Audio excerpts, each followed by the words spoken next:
Hi, Frank. How are you doing? Nice to have you here.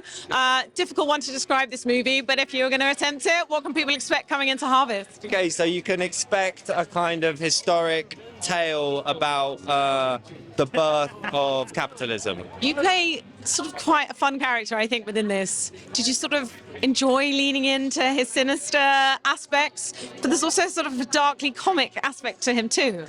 Yeah, I think he was fun to play. I mean, he kind of is an outsider, so not so involved in the village life that everyone else is involved in the film. So it's definitely fun to come in and fuck things up a little bit. Yeah.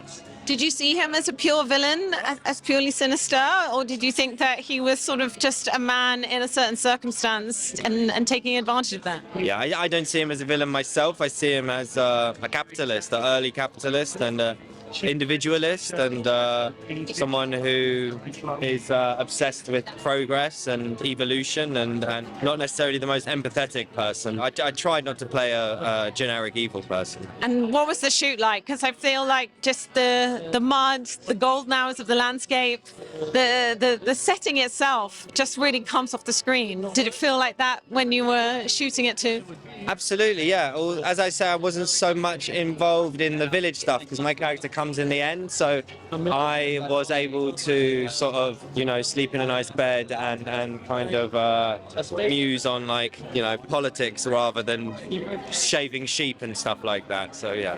What about working with your co-stars? I mean, Caleb was staying in his Scottish accent. Harry gives an incredible performance too. How did you all work together? Yeah, I loved him. I love Harry and Caleb. It's been great. Rehearsal period.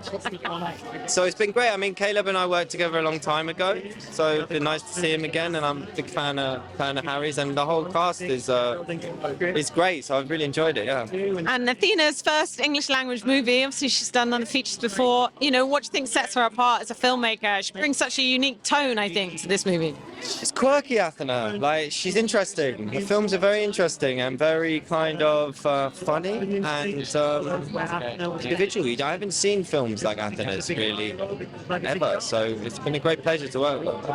And of course, you can watch it sort of on one aspect of just being immersed in this time and place, but you can also take it, as a fable about sort of the onset of capitalism, about how patriarchy shapes our society. What do you think some of those questions can be that the cinema goers can come out with? Yeah, I guess what have we lost? We've definitely lost something. We've definitely sacrificed something for this world that we live in and the way that we live. This kind of it's such a boring word to say, but this kind of capitalistic culture.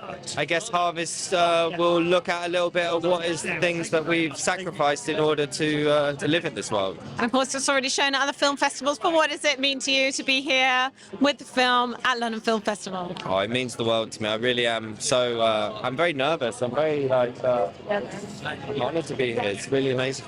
What's next for you? Yeah, different things. Some things coming. All right. Thanks for your time. Thanks.